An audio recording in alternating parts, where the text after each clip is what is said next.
이슈 털어주는 남자 김종배입니다.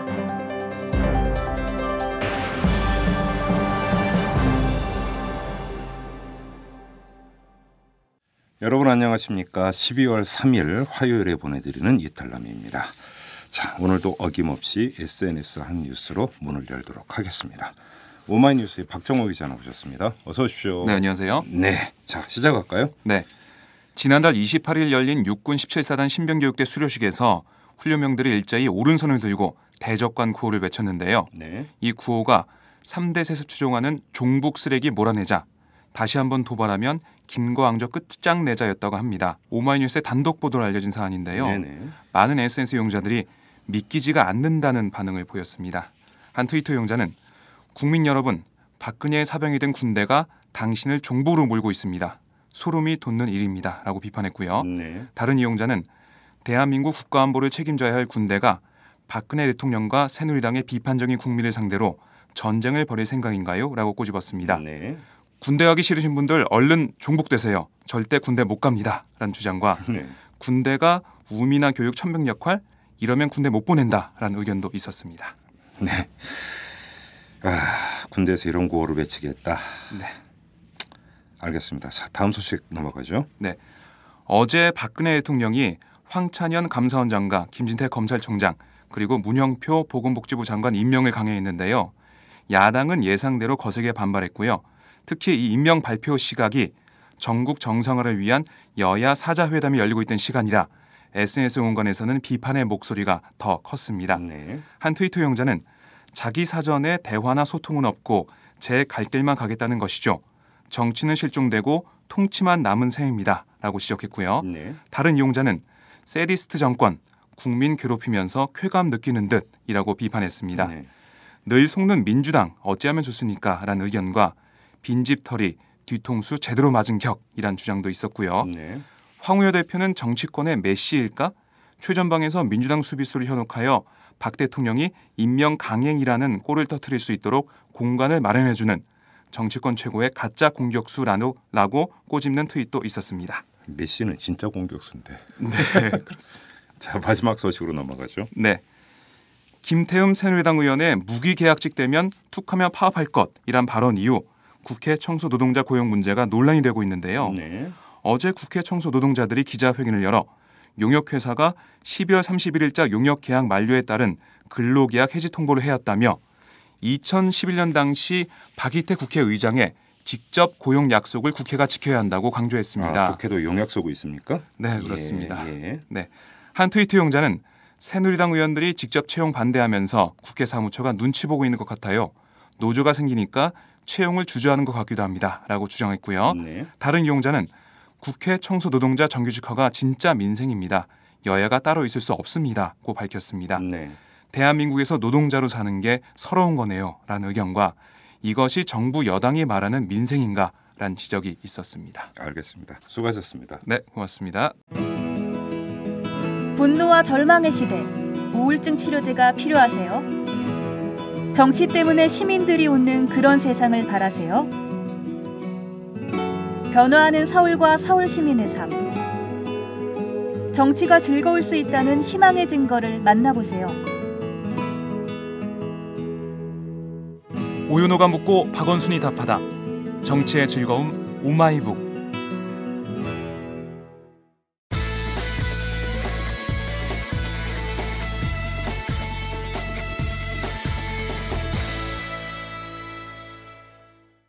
교육부가 이 교학사 교과서뿐만이 아니라 나머지 6종의 한국사 교과서에 대해서도 수정 명령을 내렸습니다. 이에 대해서 이 교과서 집필자들이 아주 강력히 반발을 하고 있는데요.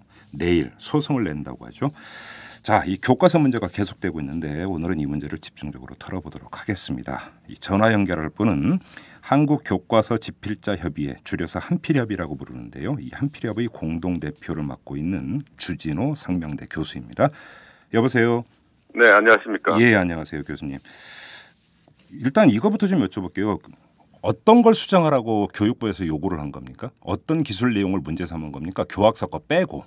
네, 대체로 지금 뭐 평균 한 4개에서 5개 정도씩 네. 그 얘기가 왔는데 뭐 그 내용이 뭐 조금씩 다르지만 네. 뭐 주로 보면은 이제 현대사에 집중이 돼 있고요. 네. 뭐 고대사 같은 경우 뭐 일부 정근대 같은 경우 일부 뭐 몇 개 안 됩니다. 오늘 언론 보도를 보니까 이제 고대사에서 고구려 사신 벽화 네네. 뭐 이거에 대해서도 그러니까 수정하라고 했다고 해서 지금 언론이 보도를 했던데. 네네네. 근데 현대사 부분도 있습니까? 네, 주로 뭐 현대사에 집중이 돼 있죠. 네. 그러니까 저희들이 사실 이제 이걸 보면서 느끼는 것은 예. 뭐 앞으로 제가 말씀드리겠습니다만 우선 절차적으로도 대단히 문제가 있고. 네. 뭐 그래서 사실은 여러 가지 이제 뭐 저희들이 뭐 법적 소송도 네. 준비를 해야 되겠다라고 생각하는 것이고요. 네. 뭐 그거 별개로 네. 이 내용에 대해서도 상당히 좀 문제가 있는 지적들이 많다. 우선 방금 말씀하셨지만 고대사 부분에 대해서도 네. 뭐 이미 사실은 학계에서는 정리된 이야기인데 네. 그걸 오히려 거꾸로 돌려서 네. 말하자면 수정하라고. 네. 그러니까 말하자면 지금 현재 교과서에 써 있는 게 오히려 최근 여러 가지 학설들을 반영한 것인데 네. 그거를 오히려 뒤집고 네. 옛날 걸로 다시 돌리라고 하는 그런 지적들이 있어서 네. 지금 이제 그 전문성이 의심스러운 것이고요. 네. 그리고 뭐 제가 쓴 교과서는 아니지만 네. 예를 들자면 뭐 미래엔 교과서 같은 경우 뭐 그런 지적들이 많은데 네. 예를 들자면 뭐 교과서에 있는 그 서술 방식 또는 뭐 장이나 절의 그 명칭에 대해서 네. 그래서 뭐 이승만 독재와 4.19 혁명이라고 한 것을 네. 이승만 독재를 빼라. 그래요? 예. 네, 그냥 4.19 혁명이라고만 하라고 했다든가. 예. 예를 들면 그 박종철 군 뭐 치사 사건이 있었지. 예. 네, 그거를 이제 그 설명하면서 그게 이제 6월 항쟁에 네. 설명을 하는 과정에서 이제 나오는 얘기죠. 네. 그때 뭐 검찰 발표에도 있었던 내용인데 네. 요즘 뭐 그 책상을 탁 치니까 억하고 죽었다. 예. 그 많이들 다 아시는 내용 아닙니까? 그때 경찰이 그렇게 해명해서 그때 뭐 반발이 네, 엄청났었죠. 예. 뭐 그래서 그런 것이 실려 있는데 그런 것을 빼라고 한다든가. 네. 뭐 제가 대표 집필했지만 뭐 저는 사실은 현대사 부분에 직접 집필자는 아닌데요. 네. 뭐 그 부분과 관련해서도 요즘 뭐 북한의 인권 문제에 대해서 그것이 대단히 심각하다. 네. 라고 하는 표현이 저희들 교과서에 이제 그렇게 쓰기로 예. 되어 있는데 예. 이제 그 부분이 불충분하다고 거기다가 예를 들자면 뭐 구체적인 사례를 네. 들어라. 예. 뭐 이렇게 하면서 여러 가지 예시를 하고 있어요. 네. 그러니까 이거는 사실은 저희들이 예를 들면 뭐 심각한 인권 문제가 제기되는 말을 안 하고 있다면 네. 저희들이 뭐 북한의 인권 문제 뭐 무관심하다. 뭐 불충분하다 이런 말을 들을 수 있겠지만 네. 분명히 그런 얘기가 있는데 그 내용을 더 넣어라? 네. 뭐 이런 얘기는 사실은 수정 명령을 할 수 있는 범위를 넘어선다는 것이죠. 자, 여기서 이 교육부 관료 몇 명이 교과서 다 보고 이거 바꿔라 저거 바꿔라 이렇게는 하지 않지 않습니까? 전문가를 위촉을 해서 검토를 하게 되는 거죠. 네, 그러니까 지금 이번에 그러니까 지난번 2008년에요. 네. 이런 방식의 수정 명령이 있었고 네. 그거에 대해서 이제 당시 그 금성출판사 한국대사 집필자들이 이제 소송을 했었어요. 예. 그래서 그 행정소송에서 최종적으로 집필자들이 승소를 했습니다. 네. 네, 거기서 분명히 지난번에 그 수정 명령은 절차가 잘못됐다. 네. 이게 단순히 무슨 내용의 오류라든가, 네. 뭐 표현상의 잘못이 있다든가, 예. 뭐 이런 것을 바로잡는 거는 수정 명령을 통해서도 할 수 있는 것이지만, 예. 그 범위를 넘어서는 것은 네. 그 사실상 새로운 검정을 하는 것이기 때문에 네. 거기에 준하는 절차를 밟아야 된다라고 분명히 하고 있거든요. 예. 그래서 이번에 이제 그 사실은 교육부가 이번에 과정에서 전문가 자문위원회라는 것을 구성해서 네. 지난번에 이제 수정 보완 요구를 했습니다. 네네. 굉장히 많았죠. 그 내용은. 예. 근데 그 자체도 사실은 어디에도 규정이 없는 말하자면 그 불법적인 기구라고 할 수 있죠. 아하, 예. 네, 그런 데서 해서 그랬기 때문에 저희들이 이미 그 당시에 이거는 받아들일 수 없다. 네. 하면서도 어쨌든 그 내용상의 오류 예. 또는 뭐 이런 그 뭐 표현상의 잘못 이런 것이 있는 것은 저희들이 다 바로잡고 네. 나아가서는 이분들의 어떤 전문성 부족으로 네. 제대로 지적하지 못한 내용까지도 예. 저희들이 추가로 더 수정해서 예. 사실은 그걸로 이제 마무리했으면 예. 말하면 저희들이 이걸 참 받아들일 수는 없지만 어쨌든 지금 한국사 교과서만 채택이 그걸 못하고 있거든요. 그러게요. 예. 네, 그러니까 빨리 좀 이걸 좀 정상화했으면 좋겠다고 생각해서 저희들이 그렇게까지 했는데 네. 또다시 이제 수정심의위라고 이번에 이제 예. 그런 명칭을 썼는데요. 예.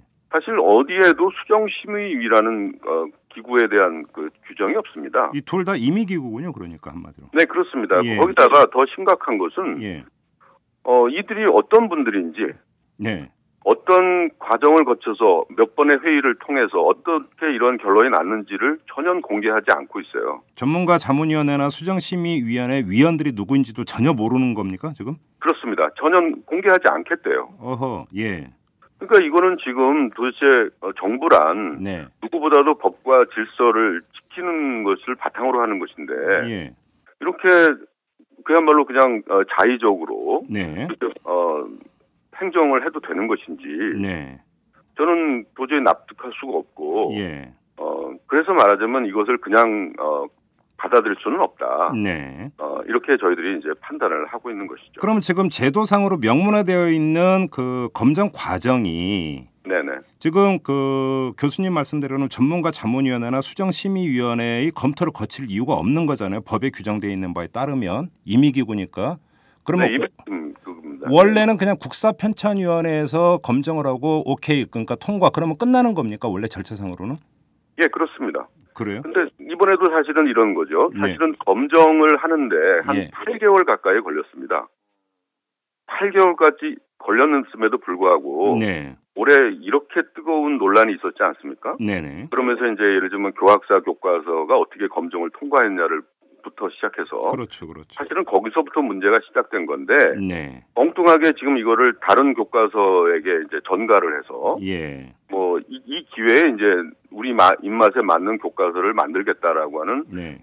정부의 생각이 네. 뭐 여기에 그대로 반영이 된 것이죠. 예. 그러니까 근데 이번에 수정 심의 같은 경우는 2주일도 안 걸렸어요. 그래요? 네. 예. 근데 거기에 뭐 수정 심의위원이 어떤 분인지 모르지만 그분들이 뭐 만사를 다 제치고 예. 2주일 동안 뭐 합숙하면서 이 일만 했을 리는 없거든요. 교과서면 7개 아닙니까? 교학사과까지 포함해서. 하면 8개인데 예. 이번에 이제 그중에 그 한 권은 리베르스풀은 이제 수정 명령 대상에서 제외됐습니다. 예. 그래서 이제 7개가 수정 명령을 받은 것이고요. 네. 뭐 교학사는 저희들이 같이 그 뭐 논외이기 때문에 네. 네, 저희가 이제 한국사 교과서 집필자 협의회는 네. 그 나머지 그 7 예. 뭐 6개. 나머지라는 표현이 뭐 별로 좋지는 않습니다만 7개의 교과서 집필자들이 모여서 만든 네. 공동 기구죠. 그렇죠. 아무튼 근데 이게 6종이든 7종이든 그 책 내용을 전반적으로 꼼꼼히 살피는데 2주밖에 안 걸렸다고요. 네, 그러니까 뭐 저희들이 그 수정 보완 요구에 대해서 저희들이 받아들이지 않겠다고 한 부분, 네. 이제 미반영의 부분이죠. 엄격하게 얘기하면 네. 이제 그런 부분을 중심으로 뭐 받겠죠. 예. 네, 그런데 그럼에도 불구하고 이런 여러 가지 그 내용적으로도 문제가 있고, 네.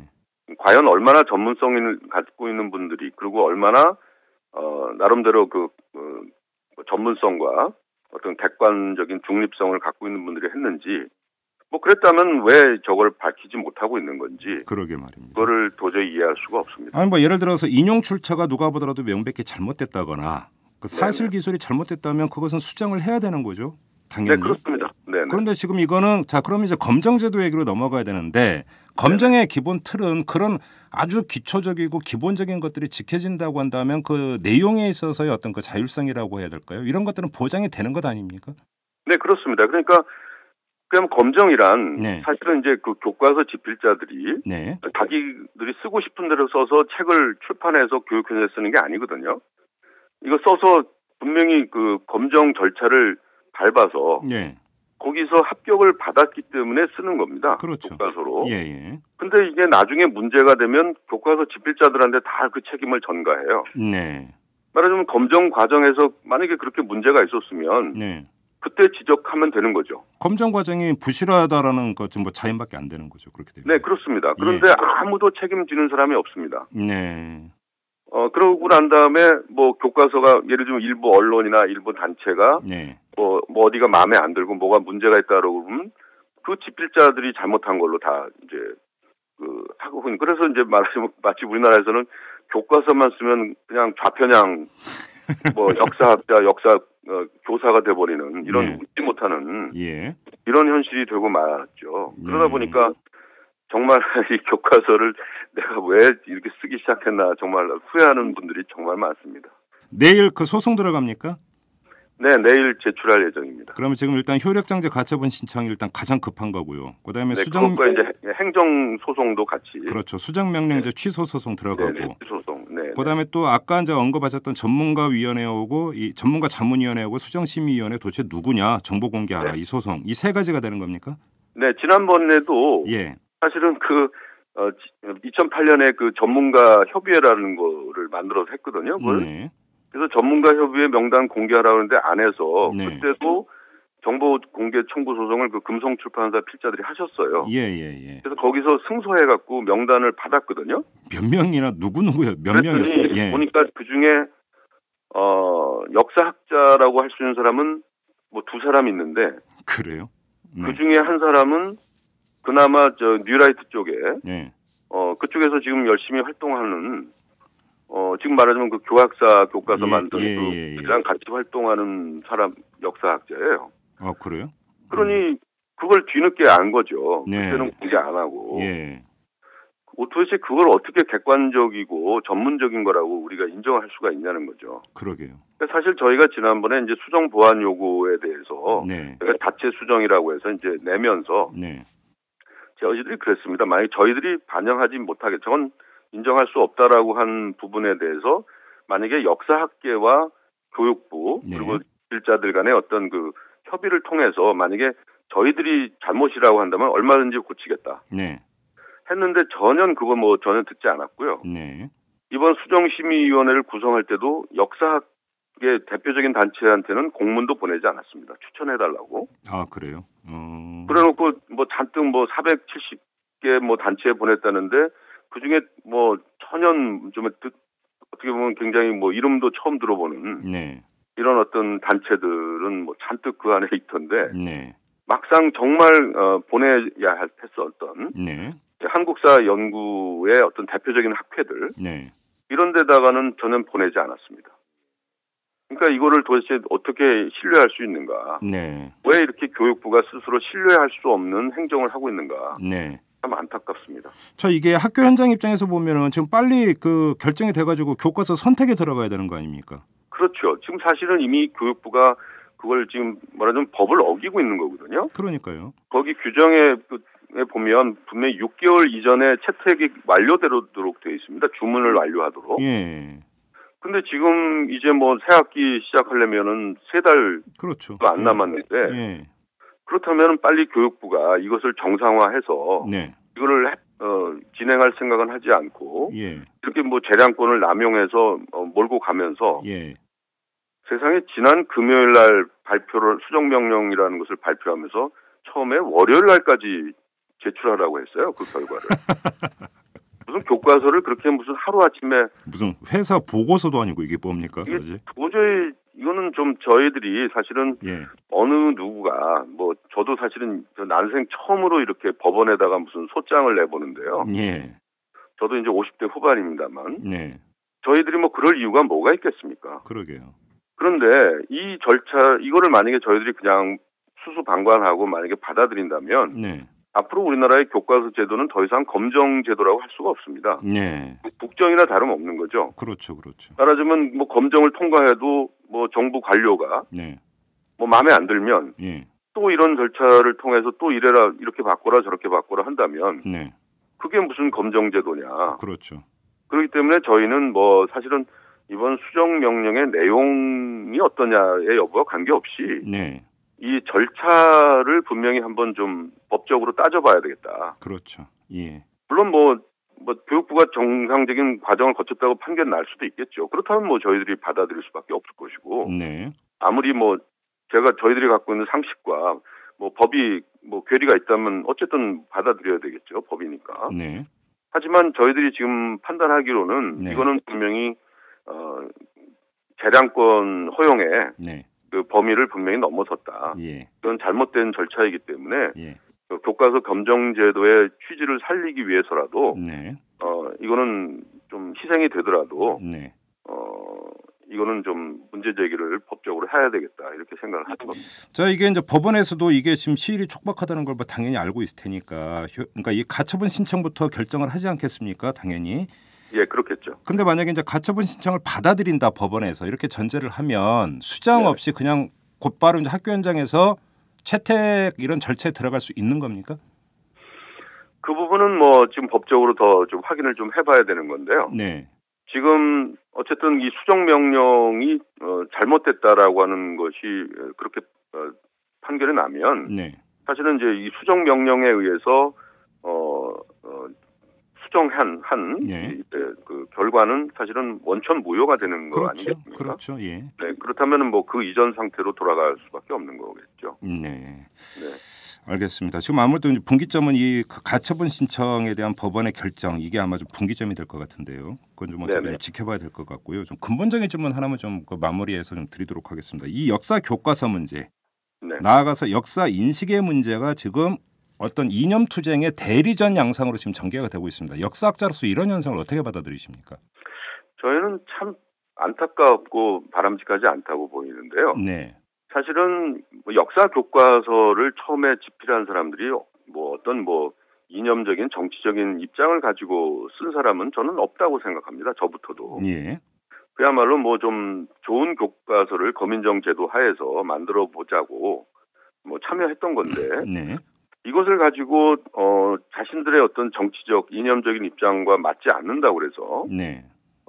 이거를 이제 뭐 비판할 수 있습니다. 네. 비판을 할 수, 뭐 교과서가 무슨 성전이 아니니까요. 예. 비판할 수 있지만 거기에 이것이 예를 들면 학문적이고 예. 그리고 뭐 그런 그 교육적인 입장에서의 비판은 얼마든지 가능하지만 네. 이것을 무슨 마치 뭐 정치 도구인 것처럼 이 교과서가 예. 어떻게 역사 교과서를 아까도 말씀드렸지만 검정을 받은 교과서인데 예. 만약에 그런 교과서였다면 탈락시켰으면 되는 거 아닙니까? 그렇죠. 그렇죠. 그렇게 정치적인 뭐 이념적인 도구로 만약에 교과서를 썼다면 네. 근데 지금 현재 학교에서 쓰이고 있는 교과서는 이제 이명박 정부 하에서 검정을 했던 거고요. 그렇죠. 예. 이번에 합격한 거는 이 정부 들어서 합격한 겁니다. 네. 근데 자신들이 합격을 시켜놓고 예. 그러고 난 다음에 그걸 이념적 도구고 뭐 정치적 편향이라고 공격을 한다면 네. 도대체 너무나도 저는 그건 굉장히 뜨거운 일이라고 생각을 해요. 너무나도 비상식적이고 네. 그렇기 때문에 이렇게 역사를 자꾸만 이렇게 이념적인 정치적인 대립의 도구로 쓰고 있는 것은 과연 누구인가? 네. 저는 결코 교과서를 집필한 사람들이라고 생각하지 않습니다. 네. 이것을 가지고 그런 식으로 몰고 가고 그리고 자신의 입맛에 맞는 교과서를 없다 보니까 네. 이제 이번에 이제 말하자면 교학사 교과서를 직접 이제 쓰게 된 거죠. 네. 근데 뭐 제대로 잘 썼으면 뭐 아마 예를 들면 뭐 정치적으로 서로 다른 생각도 있을 수 있고 학문적으로도 다를 수 있으니까 네. 뭐 다양한 시각으로 얼마든지 받아들일 수도 있습니다. 네. 뭐 우리 민주주의 사회에선 뭐 어떤 건 안 된다라는 것이 어떤 검정 기준에만 적합하면 네. 근데 그렇지 못한 책을 썼기 때문에 수없이 많은 그 논란을 벌였던 것이고 그렇죠. 도대체 대한민국의 교과서에서 친일을 옹호하는 교과서가 과연 있을 수 있는 것인가? 네. 저는 뭐 그냥 역사학자들 가운데서도 뭐 탈민족주의라든가 네. 뭐 탈국가주의를 주장하시는 분들도 계시지만 네. 뭐 그런 분들 같은 경우는 대체로 보면 이 교과서를 굉장히 냉소적으로 바라보고 계시죠. 아, 예. 교과서가 너무 말하자면 그런 것을 부추기고 있다. 아, 예. 그래서 이제 그런 분들은 대개 교과서 집필에 참여를 안 하죠. 예, 예. 그러니까 말하자면 자신의 생각에 따라서는 얼마든지 자기의 선택이 가능합니다. 그렇죠. 예, 예. 예, 예. 그런데 지금 이번에 논란이 된 거는 사실은 교학사 교과서 때문에 논란이 된 거지. 그렇죠. 예. 예를 들면 지금 몇 년 동안 2011년에 통과를 해서 계속 몇 년 동안 잘 쓰여지고 있는 교과서들이 다 좌편향이고 네. 다 무슨 뭐 남로당 사관이고 뭐 친북이고 이런 식의 말도 안 되는 얘기를 하고 있다면 네. 그렇다면 우리나라 교육부는 그동안에 뭘 한 겁니까? 어허. 그런 교과서들이 우리나라 교육 현장에서 모두 다 우리나라 고등학생이 쓰고 있도록 방치한 거 아닙니까? 그렇죠, 그렇죠. 그럼 예. 왜 아무도 책임지지 않아요? 그렇죠. 예. 그래놓고 누가 그런 식으로 이상한 교과서를 만들어갖고 이런 공세를 하는데 거기에 또 편승해서 마치 지금 현재 쓰이고 있는 교과서 집필자들이 사실 다시 쓴 거거든요. 이번에 대부분. 네. 근데 그 교과서에 대해서 이렇게 고치라고 한다면 네. 이런 식으로 정권 바뀔 때마다 네. 이런 식으로 홍역을 치러야 된다는 현실이 저는 뭐 모든 것을 다 떠나서 정말 이건 안타깝고 저는 뭐 제가 뭐 원래는 19세기 말을 연구하는 한국사 연구자인데 예. 지금 뭐 교과서 대표 집필자 역할을 하다 보니까 예. 마치 무슨 좌편향 교수인 것처럼 예. 뭐 이런 식으로 매도를 당해야 되고 네. 참 어떻게 보면 뭐 한심한 일들이 너무나 많이 벌어지고 있는 것 같습니다. 하나만 좀 더 여쭤볼게요. 지금 그 새로 국사편찬위원장이 되신 분 이번에 네네. 역사관이 국장검사 과정에서 상당히 논란이 되지 않았습니까? 네, 그런데 그렇죠. 이번에 교육부의 수장 명령 둘째치고 앞으로 이제 또 한 번 이제 검증 과정 나중에 거치게 되는 과정에서 이 국사편찬위원장의 이런 개인적인 역사관이 네네. 검정 과정이나 검정 내용을 왜곡할 가능성이 있을까요? 뭐 있다고 볼 수 있고요. 예. 뭐 예를 들면 그러니까 검정위원을 구성할 때 네. 어떤 입장에서 이제 검정위원을 위촉하느냐가 대단히 중요하겠죠. 그렇죠, 그렇죠. 사실 이번에도 사실은 검정위원의 어떤 그 중립성, 예. 객관성에 대해서 많은 그 의문이 제기가 됐거든요. 예. 이번 검정 과정에서도. 예. 근데 더군다나 지금 뭐 정치권 일각이나 예. 뭐 보수 단체나 이런 쪽에서 뭐 국정화로 돌아가자. 네네네. 뭐 이런 얘기까지 나오는데 그렇게 되면 이제 완전히 지금 이 국사편찬위원장 예. 밑에서 결국은 이제 하나의 역사 교과서만이 나오는 거죠. 한국사 교과서. 과연 그랬을 때 그 교과서를 정말 역사학계의 상식이 받아들일 수 있는 네. 그런 교과서가 될 수 있는가에 대해서는 네. 대단히 불신하는 경우가 대단히 많죠. 그러다가 아마 그게 아마 일반적인 역사학계의 여론일 거라고 저는 믿습니다. 이승만 대통령은 세종대왕과 동급이다 이런 내용이 설마 기술되지는 않겠죠? 네, 뭐 그렇게까지는 안 되겠지만, 예.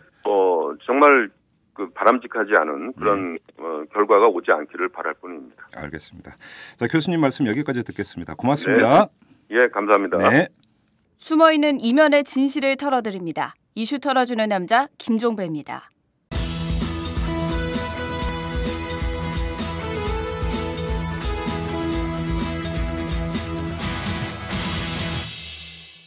네, 장윤선의 정치 톡톡 시간입니다. 자, 오마이뉴스의 장윤선 정치 전문 기자 나오셨습니다. 어서 오십시오. 네, 안녕하세요. 네, 자, 오늘 어떤 얘기로 갈까요?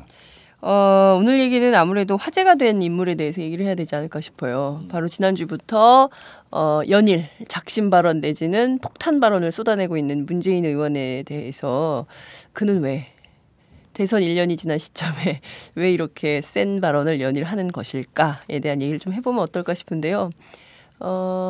김종배 진행자께서는 그가 왜 그런 것 같으세요? 왜 이렇게 수척해지신 것 같아요? 저요? 예, 지난주하고 아프긴 제가 아픈데 수척한 액면가로는 이 나이 돼봐요. 기력이 딸려. 네.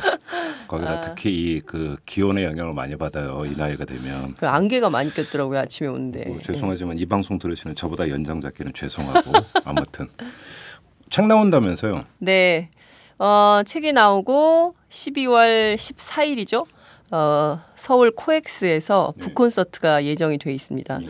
북콘서트를 하는데요. 제가 물어봤어요. 왜 코엑스에서 해요? 도대체 몇 석 규모예요? 몇 석 규모일 것 같으세요? 코엑스면 되게 넓지 않을까요? 되게 넓죠. 예. 1000석 규모를 예약했다고 합니다.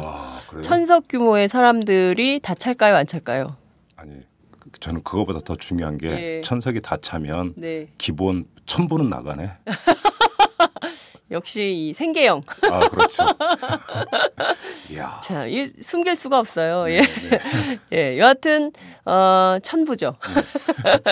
서 있는 사람 생각하면 더 될 수도 있어요. 근데 그렇죠. 그 중요한 것은 그 어찌됐든 대선을 1년을 지난 지금 시점에서 대규모의 북콘서트 형식을 빌어서 대규모의 행사를 시작한다는 것은 일종의 출정식 의미를 띠고 있는 것 그렇습니다. 1년 만에 다시 대선 후보 출정식을 하는 것과 다름없다. 이런 분석이 가능한데요. 실제로 문재인 의원 사무실 있잖아요. 예. 국회의원회관에 있는 예. 그분들은 아직도 문재인 의원을 의원이라 부르지 않습니다. 후보님이라고 부르나요? 후보라고 부릅니다. 아, 그래요? 네, 그들은 아직도 어떻게 보면 대선을 진행 중인 것이다.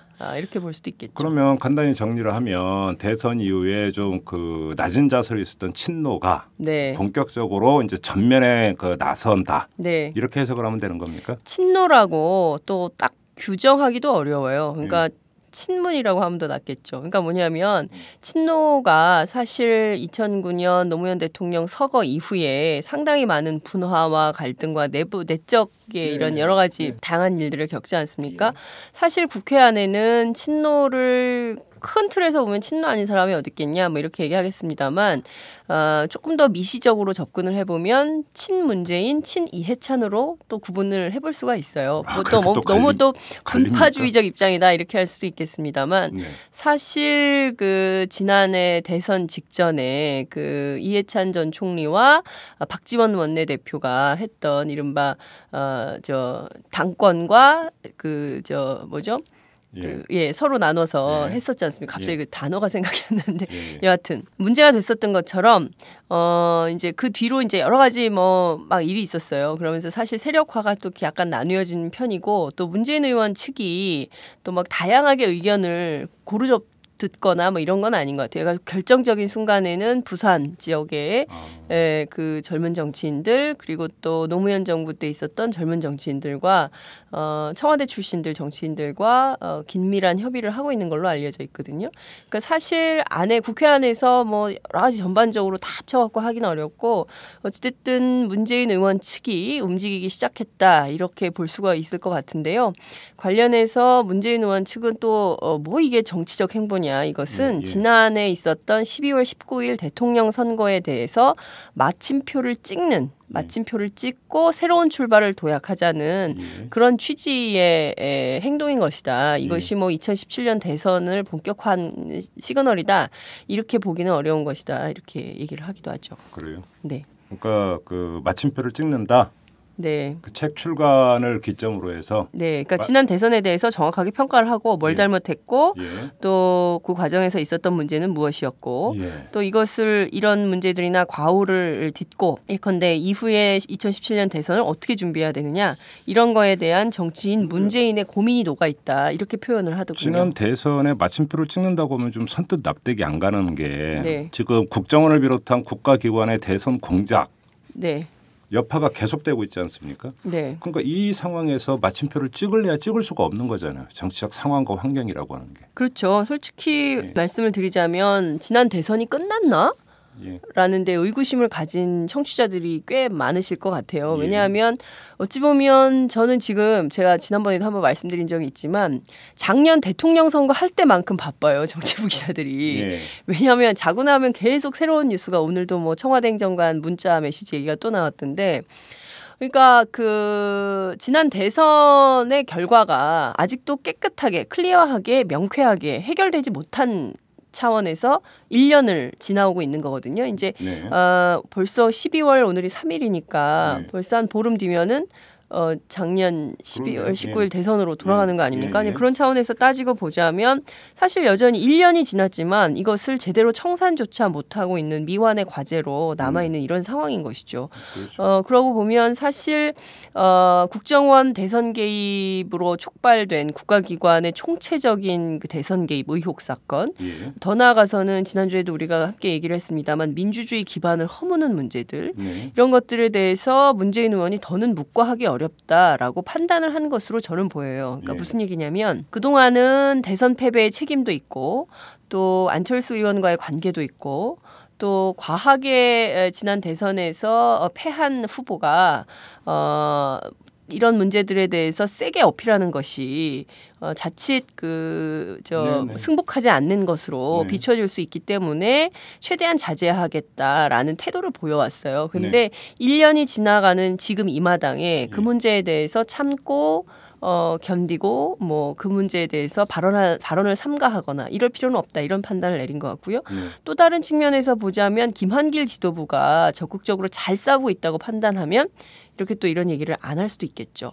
근데 사실 보면 그 김한길 지도부가 여러 가지 형성됐던 문제들에 대해서 시기시기 국면마다 분명하고도 정확하게 확실한 대응을 하지 못하고 있다. 이런 불만도 일정은 반영된 것이 아닌가 저는 그렇게 분석을 하는데요. 물론 문재인 의원 측에서는 절대로 그런 것은 아니고 김한길 대표의 리더십을 세워야 되고 김한길 대표가 지금까지 잘 싸우고 있다. 이렇게 평가는 하고 있죠. 기자들 앞에서. 그래요? 예, 그렇긴 합니다만 그럼에도 불구하고 그가 이렇게 나서는 것은 만족스러울 만큼의 투쟁을 하고 있다면 그냥 있지 않았을까요? 그런데 한번 여기서 잠깐 네. 해갖고 자 전국에 제대로 대처하고 있느냐 민주당이 네. 일단 여기 아니다라고 한번 일단 전제를 해놓고 자 그러면 왜 아니냐? 네. 두 가지 이유가 있을 수 있거든요. 일반적으로 의지 부족과 네. 능력 부족. 네. 그럼 문재인 의원 측에서는 뭘로 보고 있는 겁니까? 김한길 체제에 대해서? 문재인 의원이라고 딱 찝기는 그렇고요. 친문. 그러니까 친문이라고 하기도 그렇고요. 네. 또 그러면 친노 이런 것도 아니고요. 민주당 전반에 흐르는 기류를 좀 볼 필요가 있을 것 같습니다. 예. 그러니까 무슨 얘기냐면요.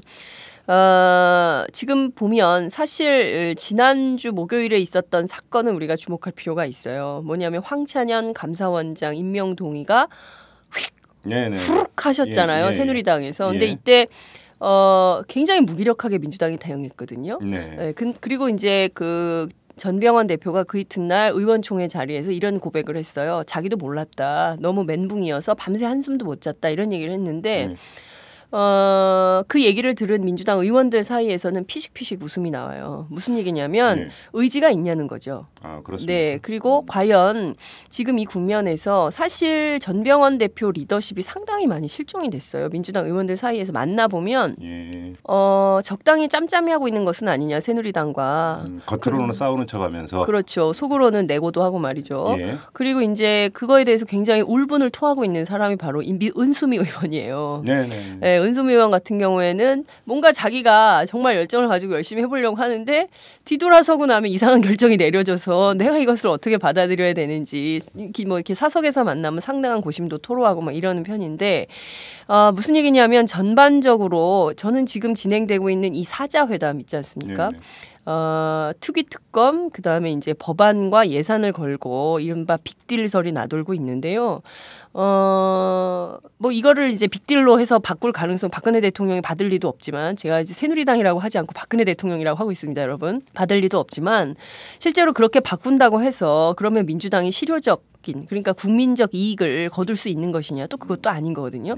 지금 새누리당이 걸고 있는 법안에 관련해서 사실 도시 혹은 중산층과 서민의 민생의 이익이 크게 반영된 것이 얼마나 있는지 따져볼 일이에요. 그러니까 이거는 뭐 논외로 친다 하더라도 어찌됐든 지금 전병헌 대표가 혹은 김한길 지도부가 열심히 하고는 있지만 열심히 한다고는 하지만 되는 것도 없고 또 그렇다고 안 되는 것도 없고 뭐 김한길 대표가 어제 뭐 책상을 쾅쾅 내려치면서 뭐 그랬다는 거 아닙니까? 그게 뭐 문자 메시지로도 와요. 김한길 대표가 어떻게 하셨다 이런 게 민주당에서 그래요? 예, 책상을 내리치며 가로 열고 뭐 이렇게 하고 이거 그만둬도 상관없단 말이야.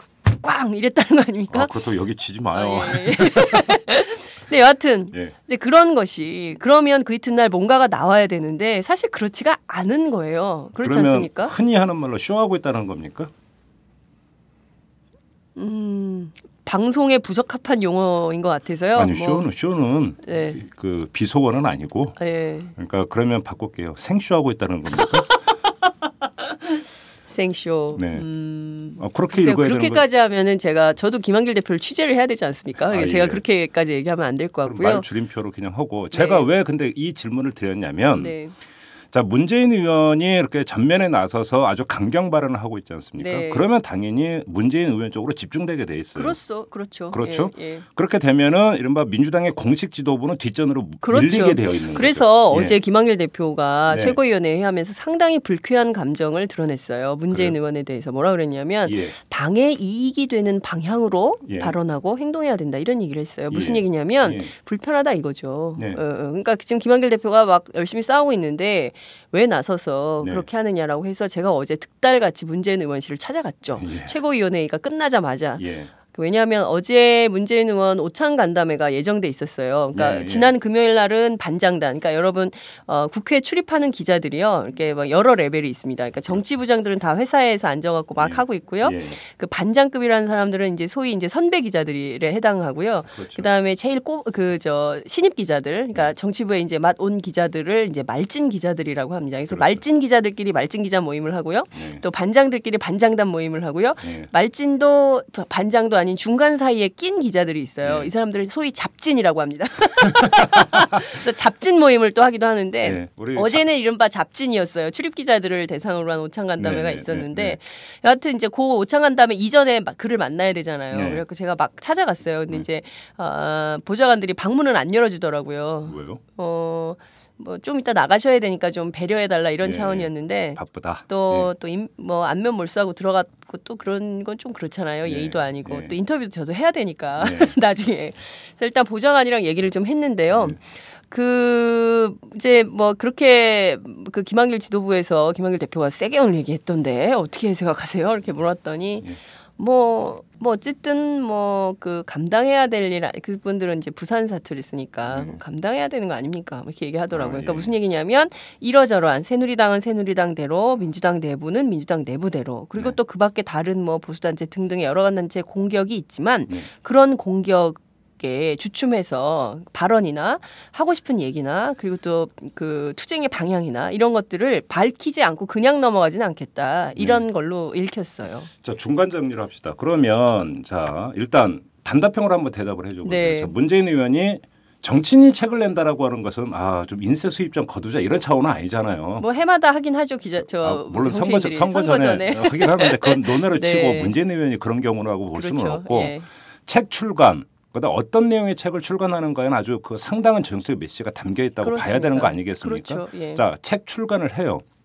그리고 이것과 관련해서 그 즈음으로 아주 그 대여 내지 네. 대박근혜 강성 발언을 하고 있어요. 그렇습니다. 자, 그러면 이것이 지금까지 일정하게 어떤 낮은 자세로 있었던 문재인 의원 네. 내지 그 주변 세력까지를 포함해서 네. 이제는 정치 전면에 나서 가지고 뭐라고 헤게모니라고 해야 될까요? 네. 이것들을 쥐겠다는 의지의 표현으로 읽어도 되느냐? 네. 예스, 노 어떻게 봐야 됩니까? 저는 예스라고 보죠. 지금 저는 문재인 의원이 헤게모니 투쟁에 나섰다고 봐요. 그러니까 네. 무슨 얘기냐면 예. 헤게모니는 기존에도 잡을 수 있었는데 안 잡았던 거죠. 네. 네, 그리고 이제 김한길 지도부에게 그 책임을 맡겨두고 뒤에서 후방부에서 이렇게 상황을 관전했다면 네. 굉장히 상황이 엄혹한 상황으로 가고 있어요. 우리가 예. 지난주에도 지적했지만 예. 이것은 뭐 어제는 종북몰이에 대해서도 얘기를 하셨지만 비판을 했지만 예컨대 이게 민주화 세력 이해찬 전 총리도 지적했던 것처럼 소위 얘기하는 한국 사회의 민주진보 진영 인사들을 전부 종북으로 몰아서 네. 뭔가 이 사회에서 도저히 살 수 없는 집단으로 만들어버리는 거에 대해서 이거 그냥 있어야 되는 거야? 이거 말도 안 되는 거 아니야? 이런 생각을 갖고 있는 거죠. 네. 그리고 그런 생각들을 표출하기 시작했고 그것에 대한 집단적인 행동에 나서겠다. 저는 이런 시그널로 이해하거든요. 그러면 그 헤게모니를 그 쥐고자 하는 의도가 네. 지금 박근혜 정부의 종북몰이, 네. 공안몰이에 대해서 민주당 지도부가 적절히 대처를 하지 못하고 있으니까 네. 여기에 대해서 분명히 힘을 보태든 그렇죠. 아니면 새로운 어떤 리더십을 창출을 하든 그렇죠. 해서 적절히 대응해야겠다. 그렇죠. 이 차원으로만 이해를 해야 됩니까? 플러스 아니면 알파가 있죠. 지방선거까지 고려하고 있다고 봐야 되는 겁니까? 지방선거도 고려하고 있고요. 내년 네. 2016년 총선도 고려하고 있을 거고요. 예. 그 더 나아가선 2017년 대선까지도 그림을 그리고 있는 것으로 보입니다. 그러니까 그렇습니까? 뭐냐면 예. 단순하게 그냥 그 문재인 의원 측에서는 그래요. 정치인이 책 내는 게 뭘 대수해요. 다 한 번씩 내고 네. 매년 내잖아요. 별 의미 없습니다. 예. 아이 그리고 뭐 또 무슨 자꾸 이렇게 막 너무 이렇게 언론이 집중되는 것이 너무 부담스러워요. 그냥 뭐 이래 그냥 그 의례적으로 하는 것으로 그냥 이해해 주십시오라고 말을 하지만 담고 있는 메시지 그리고 최근의 행보 보세요. 금요일 날 기자간담회 했죠. 월요일 날 기자간담회 또 했어요. 네. 이번 주 금요일 날 또 하세요. 네, 기자간담회가 아니라 시민간담회. 예, 그래서 이른바 뭘 하려고 하냐면 경청 투어를 또 시작한다는 거거든요. 네. 다양한 차원에서 시민들과 만나겠다는 거예요. 그리고 그 다음 주에 뭐 합니까? 북콘서트 1000명이 오는 자리를 열어요. 네. 정치적 메시지에 확성기를 달겠다. 저는 네, 이렇게 네, 보여요. 네. 그러면 이것이 단순하게 그냥 지난 대선에 대한 마침표를 찍고 예. 그리고 새로운 출발을 알리는 그런 차원을 넘는 것이죠. 예. 저는 지방선거 말씀하셨는데 지방선거에 앞서서 또 과제가 있어요. 안철수 의원 진영과의 그렇죠. 이를테면 야권 재편을 어떻게 할 것이냐. 이게 예. 사실은 핵심 포인트예요. 야권 전체의 헤게모니. 그렇죠. 또 여기엔 또 깔려 그렇습니다. 있다. 예, 그러니까 이거는 뭐 단순히 선거 때 어쨌든 우리 측 인사들을 뭐 대거 집어넣어 가지고 말이야 공천을 주고 네. 그래서 우리가 먹을 밥그릇을 확보하고 이런 차원이 아니라 예. 큰 틀에서 보면은 대여 공세를 강화하고 또 다른 측면에서는 조직적으로 야권 전체를 재편하는 데 있어서 이제는 헤게모니를 쥐고 방향을 설정하고 그 방향으로 나가야 되겠다라는 메시지를 확고하게 주는 거죠. 어제 제가 들은 얘기 중에 잠깐만요. 네. 한 가지만 더 말씀을 드리자면 어제 제가 문재인 의원 측에서 들은 얘기 중에 가장 의미심장한 얘기가 바로 이것이었습니다. 뭐냐면요. 아마 이것은 갑자기 소소한 특종? 네. 처음 말씀을 드리는 건데 뭐냐면 안철수 의원이 신당을 만들기로 했다. 예. 안철수 의원이 신당을 만들기로 했다는 것은 앞으로 문재인 의원과 경쟁 관계일 수밖에 없다는 것을 의미한다. 네. 따라서 앞으로 안철수 의원과는 합리적 경쟁 관계로 가거나 예. 아니면 완전히 무시하거나 예. 둘 중에 하나의 양자의 길이 있고 그 양자의 길에서 선택을 해야 되는데 예. 전직 대선 후보였던 그를 무시할 수는 없으니 예. 합리적 경쟁 관계로 앞으로 경쟁을 계속 격화할 수밖에 없겠다. 이런 얘기를 했어요. 그러니까 제가 바로 거기서 그걸 여쭤보고 싶었던 건데 자 안철수 신당이 떠요. 네. 지방선거가 있어요. 네. 자 여기서 우리는 정치하면 자꾸 여의도 정치만 보는데 그게 중요한 게 아니라 지역 정치가 있는데 그럼요. 자 지역 정치에서 문재인 의원이 나서지 않은 상태에서 계속 낮은 자세로 가고 안철수 신당은 아무래도 이제 새로 하는 거니까 뭐 당연히 언론의 주목을 받지 않겠습니까? 네. 그러다 보면은 지역 정치에 있어서의 어떤 기반이 그렇죠. 무너질 수도 있다라고 하는 것의 우려. 그러면서 어찌 보면 각 이제 거점 지역이라든지 이런 것들에 대한 일종의 어떤 단속. 그러면서 문재인 이름으로 지방선거를 치르겠다. 그러니까 동요하지 말라. 이런 메시지도 여기에 담겨 있다고 봐야 될까요? 뭐 그런 의미도 담겨 있다고 보고요. 네. 저는 사실 문재인 의원이 과거에 지난 대선을 어떤 자격으로 치렀나. 우리는 네. 그것을 한번 다시 복귀해 볼 필요가 있을 것 같아요. 예. 지난 대통령 선거 그리고 NLL 전국에서 제가 보기에는 문재인 의원은 여전히 노무현 대통령의 비서실장이었습니다. 그러니까 노무현 전 대통령 혹은 노무현 세력, 범노무현 세력을 대리해서 본인 스스로도 지난 금요일 기자간담회에서 그런 고백을 했죠. 제가 지난 대선에서 정말 적극적으로 내가 대선에 임하는 것인가. 그러니까 후보로 그러니까 뭐가 즐거워서 재밌어서 내가 꼭 해야겠다. 이런 권력 의지를 가지고 했다라고 보기는 어렵다. 이런 얘기를 했고 어제 열린 기자간담회에서는 그러면 좀 권력 의지가 이제 좀 생기신 거예요. 이렇게 젊은 기자들이 물어본 거예요. 그랬더니 선한 권력 의지는 생겼다고 볼 수 있다. 이런 얘기를 했어요. 네. 그러니까 무슨 얘기냐면 과거에 지난 대선에서 자신의 정치적 입지를 노무현을 대리하는 세력, 노무현 비서실장으로서 했다면 이제 그 책을 기반으로 해서 앞으로 지방선거, 총선, 대통령 선거까지 이어지는 이 정치 일정을 문재인의 이름으로 한번 해보겠다. 저는 이런 신호탄으로도 읽혀요. 그래서 정치권 안에서는 그러면 이번에야말로 문재인의 이름으로 새로운 정치를 해야 되는데 그럼 문재인의 정치는 무엇이냐. 이 콘텐츠가 그 책에 담겨 있느냐. 그 콘텐츠로 경쟁해야 되는 거 아니냐. 이런 지적들이 있어요. 무슨 얘기냐면 안철수 의원이 새 정치한다고 했지만 그가 내건 새 정치가 뭐야. 뭐 이런 얘기들을 많이 하지 않습니까? 그러니까 얘기 좀 해주세요. 그게 뭐예요? 저도 잘 모르겠어요.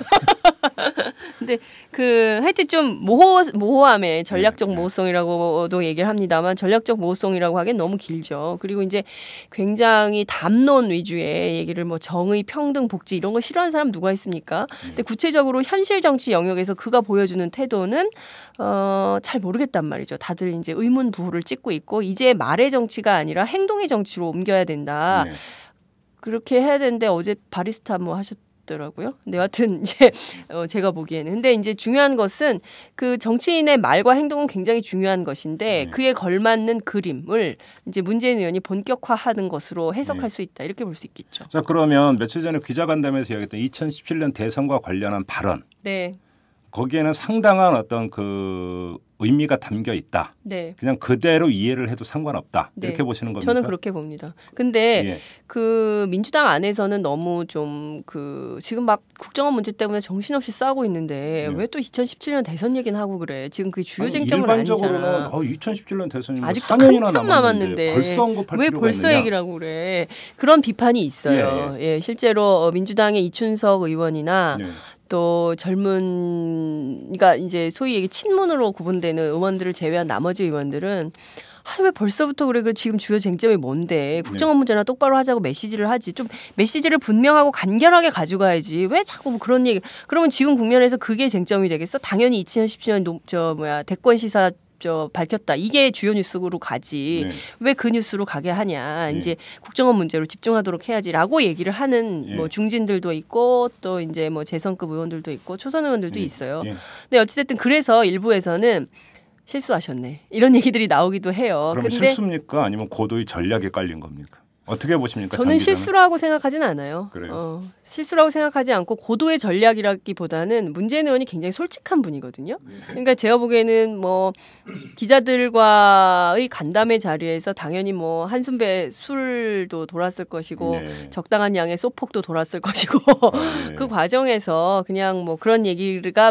누가 질문했을 때 그냥 얘기하신 거 아닐까 싶어요. 그러니까 자기의 생각이 그냥 이렇게 슬쩍 나오는 거 아닐까. 그러니까 그걸 뭐 작심하고 내가 꼭 이 얘기를 해야지 이랬다기보다는 뭐 그냥 자연스럽게 흘러가는 발언 중에 괜히 얘기했나 이랬을 수도 있어요. 본인 스스로는. 그렇지만 기자들은 그래도 쓰죠. 예. 그럼요. 자 그러면 문재인 의원이 이제는 그 자진해서 자기 자신을 전진 배치하는 것을 기정사실로 놓고 네. 그러면 지금 김한길 체제하고는 어떤 관계가 형성이 될까라고 보십니까 앞으로? 민주당이 어떤 식으로 그러면 그러니까 조정이 되고 정리가 되는 겁니까? 김한길 대표가 굉장히 마음이 급해졌고 불안해졌죠. 왜냐하면 사실 그 김한길 대표 입장에서는 새누리당하고 싸우기도 버거운데 그리고 또 민주당 안에 말 많은 사람들이 많지 않습니까? 조경태 의원 등 해가지고 어제도 한 말씀 어제도 한 말씀 하시고 그러니까 그런 것 그리고 최고위원회에서 최근에 이제 주먹 다짐 수준까지 갔던 싸움이 있었어요. 직전까지. 무슨 얘기요? 제가 어제 황당한 얘기 들었는데 조경태 의원이 여러 차례 지적이 됐다는 거예요. 민주당 최고위원회 회의할 때 이거는 뭐 여담이기도 한데 왜 딴소리 하느냐? 아니 그러니까 지도부가 자꾸 지도부의 입장과 그러니까 지도부가 당론에 어긋나는 얘기를 하면 안 되잖아요.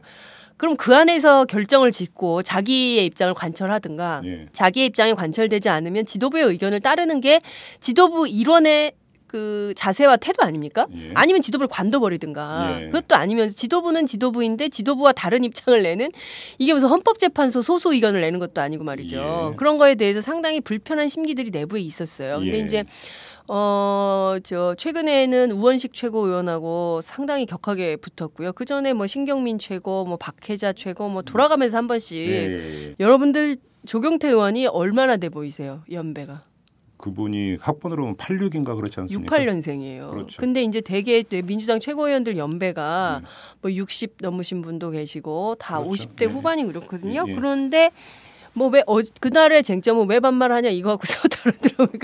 뭐 여하튼 뭐 그런 등등의 이제 막 문제들이 많아서 여러 가지로 신경 쓸 게 많은 김한길 대표가 어찌됐든 문재인 의원이라는 지난 대선 후보가 입을 열기 시작했기 때문에 이것은 상당한 부담과 압박으로 다가올 수밖에 없습니다. 특히나 이제 대여 전선에서 제가 아까 서두에 말씀드렸던 것처럼 이게 되는 것도 없고 안 되는 것도 없지만 그래도 싸우는 신용을 계속하고 있고 사실 지난주에 김한길 대표가 자기의 직을 걸고 투쟁을 하겠다고 얘기를 했어요. 근데 이것은 제가 물어봤어요. 물어봤어요. 민주당 의원들한테 이게 뭐 저 그냥 하는 얘기 아닙니까? 라고 했더니 그런 얘기로 들리진 않았다라고 굉장히 심각한 시그널로 이해하고 있다 이렇게 얘기를 해요. 그러니까 무슨 얘기냐면 경우에 따라서 특검, 특위야 뭐 그렇고 특검의 문제를 관철하지 못했을 때 올 12월 연말 이후까지 무사할 수 있을까 장담하기 어렵다. 저는 이렇게 봅니다. 그렇습니까? 네. 그러니까 민주당한테 올 12월은요 얼마 남진 않았습니다만 굉장히 중요한 과정이에요. 예컨대 이 국면에서 특위특검 관철하지 못하고 새누리당이 법안과 예산을 뭐 고리로 해서 뭐 단독상정 뭐 하여튼 여야 합의를 해야 됩니다만 그게 안 되는 차원에서 만약에 해버리거나 뭐 되면 그거는 민주당 내부의 반발을 감당하기 어려운 지경에 이를 거예요. 마지막으로 이 질문을 한번 드려보겠습니다. 그러니까 그 청와대나 네. 새누리당의 입장에서 네. 고도의 전략을 만약에 편다. 그 술수라 하더라도 네. 자 만약에 그래서 김한길 대표를 완전히 구응지로 몰아가지고 중도 퇴진하게 만든다. 그래서 오히려 더 대여 강성을 띠고 있는 인물이 만약에 전면에 포진을 한다. 그러면 청와대나 새누리당 입장에서 별로 좋을 건 없잖아요. 이거 하나. 네. 두 번째, 특검을 예를 들어서 받아들인다 하더라도 누구를 특검으로 임명하느냐에 따라서 예를 들어서 그러니까 특검 활동 종료에서 수사 결과라고 하는 것이 말 그대로 태산명동의 서일필로 끝날 수도 있다면 그렇죠. 네. 오히려 특검을 받아주면서 김한길 체제를 유지시키는 게 네. 청와대나 새누리당 입장에서는 더 좋을 수도 있겠다. 이런 그 전략을 세울 수도 있는 거 아닌가요? 새누리당이나 박근혜 정부는 청와대는 그런 계산을 이미 하고 있을 수도 있죠. 네. 왜냐하면 김한길 대표하고는 그래도 그러니까 서로 김한길 대표하고 황우여 대표는 서로 얘기가 되는 합리적 경쟁관계. 경쟁관계는 아니고 그러니까 어쨌든 두 분이 얘기가 잘 되는 편이라는 거예요. 또 탁자까지 치고 그래요, 근데. 물론 액션이 필요한 거죠. 때로는. 예. 근데 여하튼 이제 그런 건데 그러면 참 민주당이 바보 같게 되는 거죠. 근데 그런 지도부를 모셔놓고 그런 지도부가 결정하는 대로 그냥 따라야 한다고 하면 그러면 거기에 그 결정을 따르는 그분들은 뭐 하는 분들인가라는 국민적 비판에 직면할 수밖에 없다고 생각을 하고요. 말씀하신 대로 특검을 받을 수 있어요. 그런데 특검을 받는다고 하고 특별검사 임명을 둘러싸고 상당한 논란을 해서 한 내년 한 봄 늦게까지 뭐 이렇게 하니 저렇게 하네 하면서 원래 근데 그럼에도 불구하고 특별검사 임명은 대통령이 하도록 돼 있습니다. 네, 대통령의 권한인데 그러면 특별검사 추천을 누가 하게 할 거냐. 과거의 전례를 따른다 하더라도 대통령이 결국 임명은 하지만 누구를 천거할 거냐. 이건 되게 중요한 문제잖아요. 그래서 이제 그 과정에서도 상당한 논란이 있을 거고 진통이 예상된다. 이런 얘기들도 나오고 있습니다. 그래서 제가 보기에는 말씀하신 대로 김한길 지도부를 살려주고 그리고 그 특검을 받는 신용을 하고 대신에 특검을 임명하는 데까지 상당한 시간을 벌고 뭐 이렇게 간다고 하더라도 저는 그 사이에 상당한 그 얘기들이 나올 거라고 봐요. 민주당 안에서? 아니요. 그 국정원 대선 개입뿐만 아니라 국가기관 대선 개입과 관련해서 검찰에서 이러저러한 그 상당한 내용을 그 조사해 놓은 상태인 거잖아요. 그래서 서초동 검찰 주변에서는 최근에 이제 122만 건 나왔는데 그건 역시 빙산의 일각이다 이런 얘기들이 나오고 있어요. 그러니까 더 어마어마한 것들이 있는데 아직 발표를 못 하고 있다 이런 얘기들도 흘러나오고 있거든요. 소문으로. 그런데 이제 민주당의 법사위 위원들을 만나보면 이런 얘기들을 또 해요. 빙산의 일각이 아니라 1000분의 1 정도 되는 것이다. 뭐 100분의 1 정도 되는 것이다. 뭐 이제 이런 얘기들을 해요. 그러니까 지금 알려진 것보다 훨씬 더 많은 부정선거의 징후 혹은 아직까지 나오진 않았지만 박근혜 대통령이 보고를 받았거나 했던 정황이나 증거가 나올 수도 있다라는 얘기들이 흘러나오고 있거든요. 상황이 그렇다면 특검 받기도 쉽지가 않네요. 뭐 여하튼 이제 그런 얘기들이 나오고 있어요. 따라서 여하튼 뭐 특검을 가지고 정치권에서 막 이렇게 옥신각신할 수도 있지만 결과적으로 의회의 경우로 터져 나오는 진실로 전국은 오히려 더 크게 세게 요동칠 수 있다. 저는 그렇게도 봅니다. 그래요. 네. 아무튼 이 12월 말쯤이 되면 이제 특검이 어떻게 되느냐 예산안이 어떻게 되느냐. 네. 아무튼 그 시간에 쫓겨서 네. 어떤 식으로든지 간에 중간 정리가 필요한 때가 되는 것 그렇습니다. 아니겠습니까? 그러니까 올 1월 1일에 그 올해 예산이 결정이 됐거든요. 314조 정도 된 예, 예산이 예. 결정됐고요. 어제 그 법정 시한을 또 보냈잖아요. 예. 근데 벌써 11년 제가 국회 출입하면서 한 번도 예산 매년 12월이 우린 바빠. 그래서 예산안 투쟁 때문에 이제 국회 선진화법 이전에는 늘 폭투가 있었고요. 근데 이제 국회 선진화법 이후에는 이제 그렇게 되고 있는데요. 누가 그러대요? 제야의 종소리와 의사봉 땅땅땅 소리가 같이 간다. 그렇죠. 네. 맞아요. 그래서 12월 30일, 31일 늘 국회에서 대기하고 있었고요. 예, 한 번도 뭐 연말을 가족들과 따뜻하게 보내본 적이 없기 때문에. 아, 기자들도. 그렇죠. 예. 왜냐하면 이제 늘 그게 그 현안으로 있었으니까요. 근데 예. 올해도 마찬가지인데 제가 물어봤어요. 한 그 국회 공무원한테. 네. 그랬더니 뭐 물어보더라고요. 그 예산 어떻게 새누리당이 단독 상정한다더니 됐어요? 그래서 아니요, 안 한다고 하던데요. 아유, 그렇죠 뭐. 근데 우리 걱정 안 해요. 어차피 될걸요 뭐. 이렇게 얘기를 하더라고요. 그러니까 무슨 얘기, 공무원들은 이미 다 알아요. 네. 예, 그렇게 하지 않고 뭐 준 예산 뭐 어쩌고 얘기를 하지만 뭐 처리될 걸로. 그러니까 예산 문제가 그렇게 아주 새누리당과 박근혜 정부 입장에서 아주 절체절명한 과제처럼 생각하지만 현직 공무원들조차도 그 문제에 대해서 별로 시리어스하게 생각하지 않는다라는 점을 아마 이 방송 듣는 공무원들은 아실 겁니다. 알겠습니다. 예. 아무튼 그 올해 말 내년 초로 넘어가면서 민주당 안에서는 상당히 복잡다단한 양상이 전개될 가능성이 상당히 높겠네요. 그렇습니다. 그리고 그 한가운데 문재인 의원이 있을 가능성이 그렇습니다. 대단히 높고요. 알겠습니다. 그나저나 우리 장윤성 기자는 문재인 의원이 그래서 반장 간담회, 네. 잡진 간담회, 네. 말진 간담회 네. 어디에 들어갔어요? 전 따로 만나죠. 야. 네. 그렇죠. 네. 장윤성 기자는 정치 전문 기자니까 리베로가 되는 건가요? 그 저희 같은 사람들은 만나는 모임이 없어요. 그래가지고 저희끼리 만나요. 아, 그래요? 네. 어. 네. 아니 근데 뭐 예전에는 반장단 간담회 뭐 등등에 끼었었는데요. 한 뭐 30, 20명 뭐 이렇게 되는 규모로 만나요. 근데 네. 뭐 이렇게 큰 뉴스가 나오는 경우도 있지만 대개는 또 그렇지도 않아요. 그렇죠. 예. 예. 때로 먹는 밤 약속이 이제는 네. 좀 재미없더라고요. 저는. 그렇죠. 네. 맞아요. 네. 네. 밥값은 많이 들고. 알겠습니다. 수고하셨습니다. 감사합니다. 네. 여러분은 지금 10만인 클럽 회원 양성은이 후원하는 김종배의 이슈 털어주는 남자를 듣고 계십니다.